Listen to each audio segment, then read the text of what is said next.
My name is Sean, and I go by Gifted Fire. I'm a music producer and DJ, and I'm here in the Philippines in El Nido to actually record this beautiful project. It's a fusion of house music mixed with indigenous percussions, instruments. So join me on my musical adventure, the making of the Kalibutan album.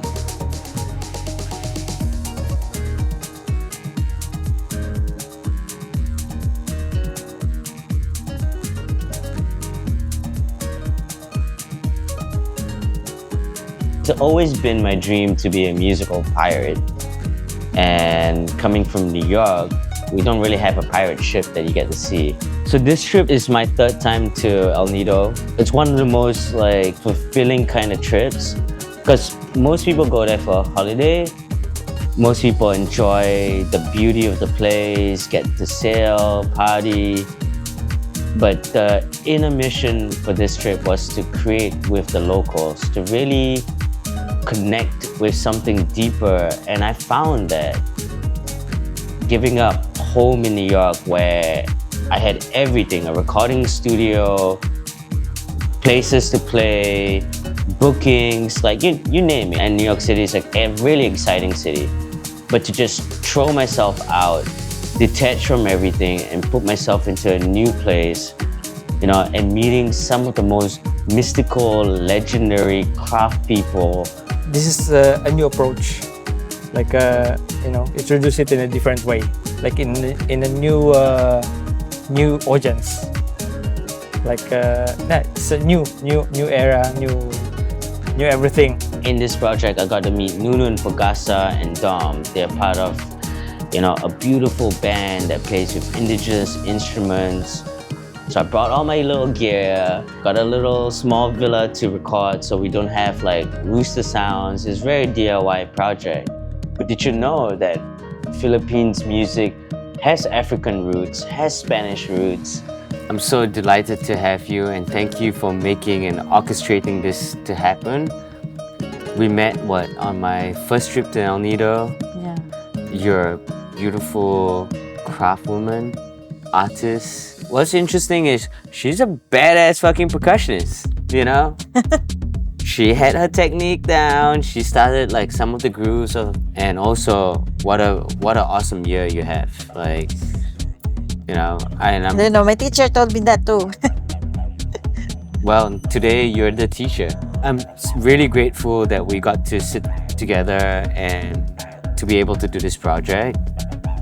You're part of the recording, but also one of the wise ones that were telling me more about how the instruments were used. Actually, the Kulintang and the big gongs. And we actually recorded the Kulintang this agong, the big gong with the button. This is called agong here in Palawan, and also some other places in the in the Philippines they also call it the same, agong or gong. Nice. This is made of brass. Going forward, we are taking some of these instruments and kind of combining that with today's modern fusion thing that we're doing in this project. How do you feel about it? Describe the sound, but also the feeling of how this fusion is happening. I love this kind of music. For you? It's amazing. I mean, for me, it's my first time to try this kind of recording, or project. The music that we're doing is also different. I really like it.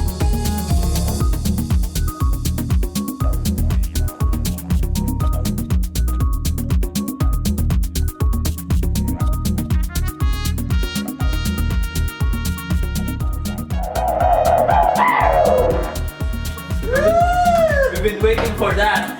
Yeah, oh my God. More beer? More beer.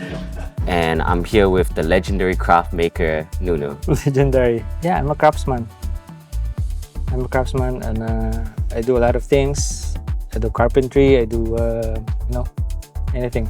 And I gotta add, you're a really amazing and talented musician. I think I got inspired by traveling to the Philippines for the first time this year. And I make world house music, and I just moved back to Asia to kind of experience that. I've been in New York for 10 years.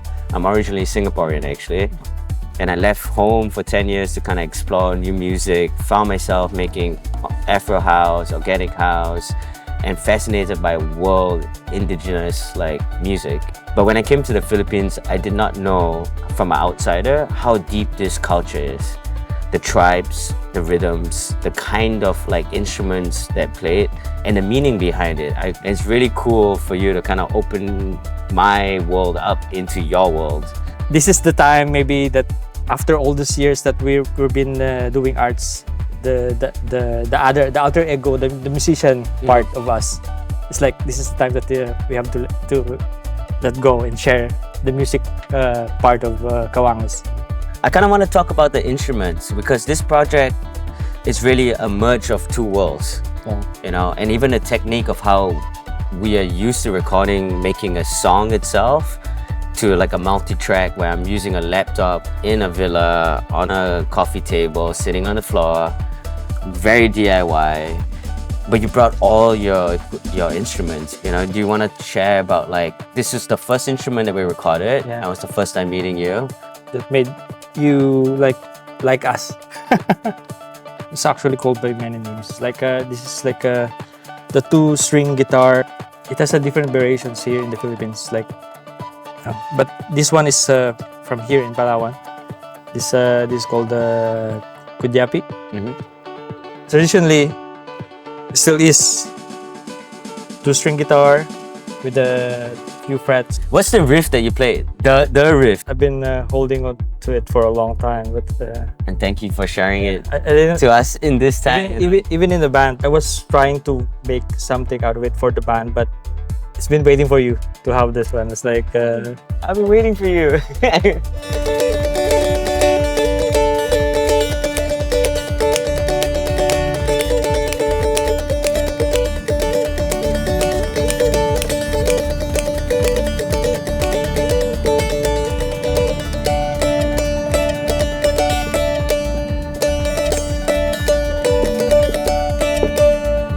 it's like been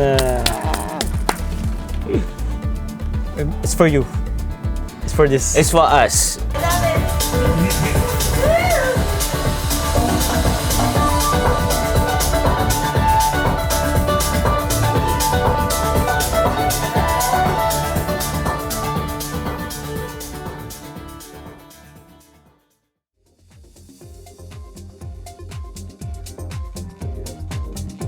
Gangsa? Is that right? Gangsa, the flat tone. Flat gong. So that was like actually one of the most driving primal thing that we started, as well as the drums that you used. You had like a certain rhythm that you were playing. It was really cool because that's like basically the foundation of how we started all these songs, which hope our new fans get to listen to.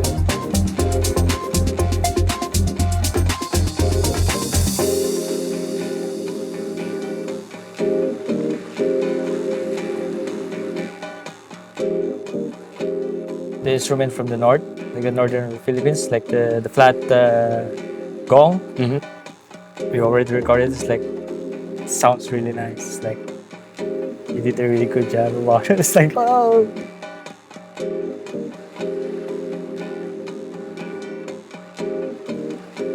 You know, this one, the bamboo thing. So it's like in the recordings, you made it like sound is like, you know, it's really nice.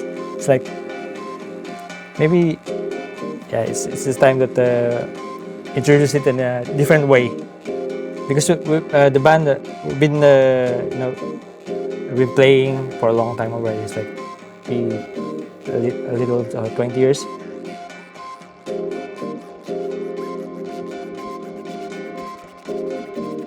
This is the didgeridoo. Didgeridoo? Yeah, Nono told us, and Pag-asa told me that this was a gift from their friend back then.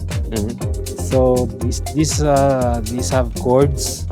Yeah, it's crazy, right? Because when we were like, oh, we need a D flat, we should a D, you know, Just, C sharp, and it was like, oh, Then just when you play it, you just put it a tape and then stick it to the tape so it can.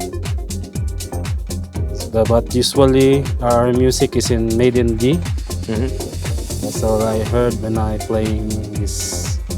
So, just for everyone else to know, like when we make those tracks, like give us a drone. He's the guy that's giving us the ambience towards all these tracks. Okay, I'm gonna give an example, man.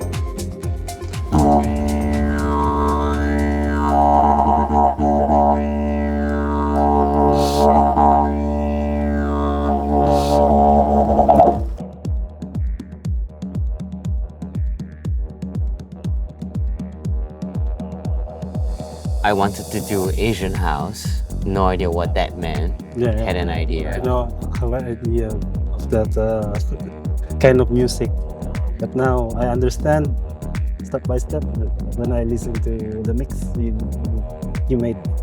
Actually, I'm the outsider. You know, I'm coming into your land, your culture, you know, your music culture, and thank you for gracing me so nicely and welcoming me like family. You know, and it's so cool that we got to create a fusion. Yeah. Feel like, man, I met a new brother. I needed that, you know? Yeah. Gratitude.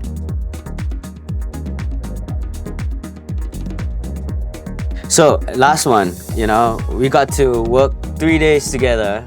Any interesting things that like you experienced, because the process of recording was different? How would you describe this new sound? Because for me, it's the first time experiencing something like this. This is like a fusion. This merging. This real music for me. I mean,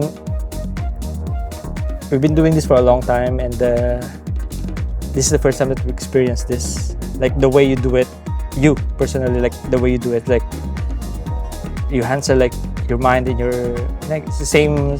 They are in the same you know, tempo. It's like your mind is like, okay, your hand is like doing that also. It's like you can do music. You can do one song in 1 minute.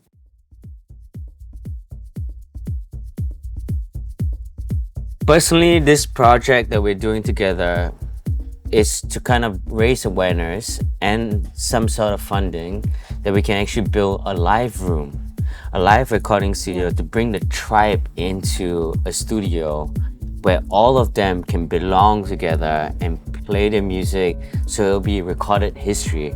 It's heritage, it's culture, right? And we are just a spark to kind of allow that. And we would love to build a studio together with your blessing, the audience, and our new fans that hear our new music. Please, you know, maybe it's not money, maybe it's a blessing, but it starts from somewhere. And I hope that we can co-create together to provide these beautiful humans to actually create a safe space to make music. Actually, let me take that back, a sacred space.